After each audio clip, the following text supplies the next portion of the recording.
It's coming up on 8 o'clock in the morning where I am, and I basically just sprung out of bed, fueled by the burst of energy I got as a result of the absolute chaos that has enveloped the UFC 294 main card. I've no doubt that most of you have already heard at this point, but we're not only losing the main event contest between Islam Makhachev and Charles Oliveira, but it appears, and I'm pretty sure I can confirm this, that Paulo Costa is out of his fight with Khamzat Chimaev. And while at the time of this video's recording we don't yet have an answer as to who will fill in to make up the co-main spot by taking on Khamzat on 10 or 11 days notice, which is no easy proposition for whoever does take that fight. But in the main event, something truly remarkable has happened. Now, I always did like the fight between Oliveira and Islam, especially after seeing Do Bronx come back and defeat Beneil Dariush in the way that he did. I've never been one to underestimate Islam Makhachev's talents, and I think that the manner in which he defeated Charles at the first time of validation to him as one of the greats of his era, because, for a long time he was a prospect who hadn't really been tested by a fighter like that. And first off, to a certain degree, I think that was purely, or maybe not purely, but close enough to purely, threats that he held over him. Islam did not fight Oliveira with any degree of fear or intimidation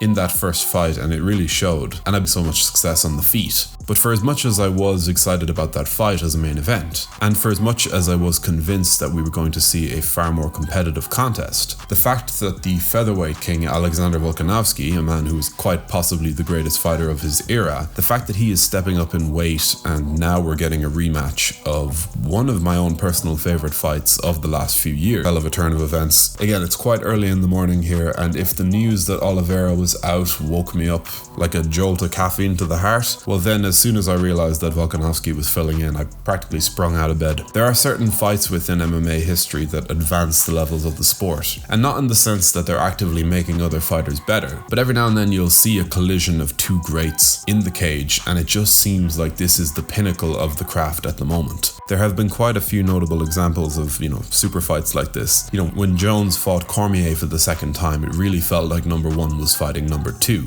And I think that when Max Holloway fought Alexander Volkanovski for the second time, the sheer competitiveness of that fight really left me thinking that we were watching some of the highest levels of MMA ever. Scratch that itch. Watching that fight live was like watching MMA as a sport offering up its own best example of what it could be at the moment. Interesting combination. Because the whole formula behind Islam Makhachev versus Alexander Volkanovski won, those two styles and how they collided, that served up a fight that was just so enthralling from start to finish. It was riveting. And though I firmly believe that Islam Makhachev versus Charles Oliveira 2 would have been a much better fight than fight number 1, even though I would pick Islam again, the fact that Volkanovski is stepping in there now just takes this card to a whole different level. And it is kind of funny because Ilia Topuria had just gotten his title defense, and you gotta feel bad for him to some degree, although I'm sure the UFC will take care of him. But yesterday, prior to falling asleep and waking up to this, I had kind of got myself excited for that featherweight title fight, given that it was just announced. But no, the MMA gods seem to have other plans, and to be honest, for as much as you gotta feel for Charles and his team, and for Ilia Topuria and his team, this is the fight that, in my opinion, regardless of, rankings and contenders and all that, this is the fight that I wanted to see run back as soon as that 5th round was finished, experiences I've ever had. And yes, I scored the fight for Islam just narrowly,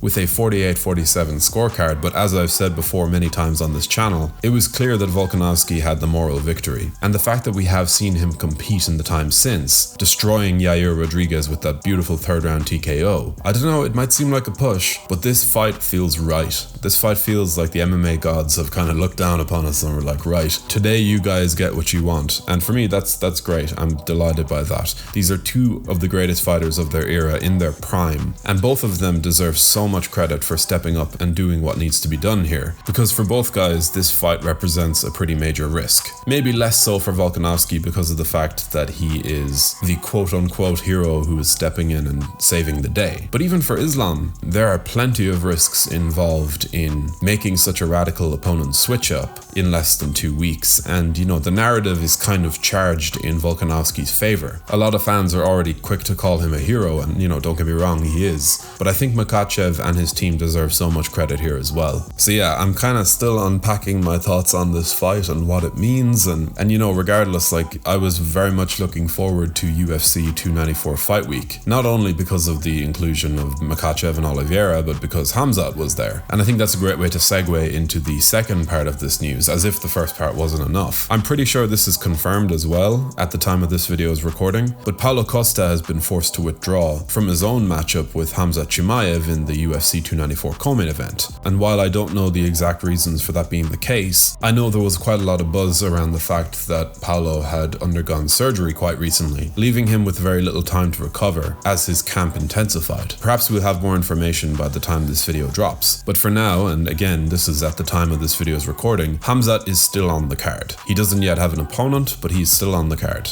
So what is the early prediction as far as Makhachev versus Volkanovski is concerned? Well, this is a tough one. It's a really tough one, because watching that first fight back, again, Makhachev won that fight. But I think Alexander Volkanovski has the potential to come into this fight with far less in the way of apprehension or fear over what Islam could actually do to him. And I think that might boost his confidence and give us a more aggressive and confident performance this time around. And I think that's an opinion that a lot of fans would have, but do not discount the ability of Islam Makhachev to get much better as well. Sure, he hasn't fought in the time since, but even in terms of his game plan, even in terms of the way that he utilizes his skills, if we learned two things last time around, it's that Volkanovski is far more competitive in the wrestling against Islam than we ever thought he could be, but, and tagging Volkanovski repeatedly, with power, with accuracy, and with enough regularity where I could actually see Islam getting a TKO win here. Volkanovski is hittable, and we've seen him dropped or stunned by many of his opponents in the past. And to be honest, at this very early stage, I could see Islam's confidence on the feet, as well as Volkanovski's confidence in the wrestling, giving us a fight that looks way different to the first one. There was a certain kind of aura of fear or like a reluctance to engage in the spots between the action at the first time of asking. It was almost as if both guys were so respectful of the other guy's strengths that they didn't fully step on the gas at times where they otherwise could have. I think this time we're going to see a much more open contest. And my first instinct on a fight that looks like that is that it actually may favor Islam Makhachev. There was just certain moments on the feet in fight number one where he looked to be shedding his label as, you know, this Dagestani wrestler. Now, this guy can do it all. And the fact that he could do it all against a fighter in Volkanovski, who is easily one of the top 5 strikers in high-level MMA right now, that is something that should give Volkanovski fans worry. For me, that is the head over heart side of the prediction. But I can't help but pick Alexander Volkanovski here. I think he's the great fighter of our era, I truly do. And that's not to say that Islam Makhachev isn't also a great fighter, but Volkanovski was just so much better than we even thought he was when he stepped up and made his return to the lightweight division by taking on the undeniable best fighter in the weight class. And going into this fight, I just can't pick against him. It was clear that his low center of gravity, his, short stature, was giving Makhachev a lot of problems in the wrestling department. In other words, Volkanovski is quite difficult to take down. And for as much as sometimes I do worry about his ability to hang with Islam on the feet, as weird as that might sound, I'm going to have to pick him here, guys. And on top of that, I can't believe I'm about to say this, I think he's going to finish Islam Makhachev. I think this is setting up to be the great championship winning story of our time.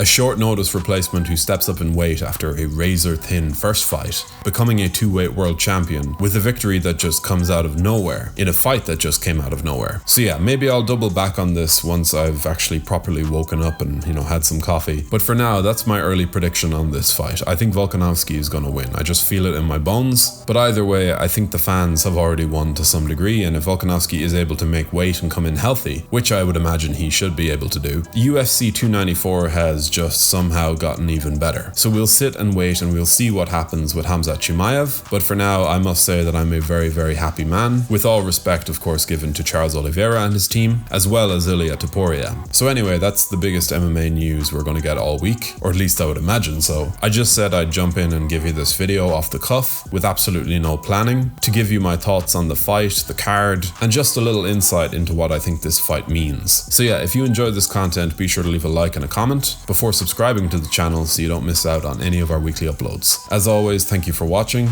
and now I'm actually going to go get a coffee.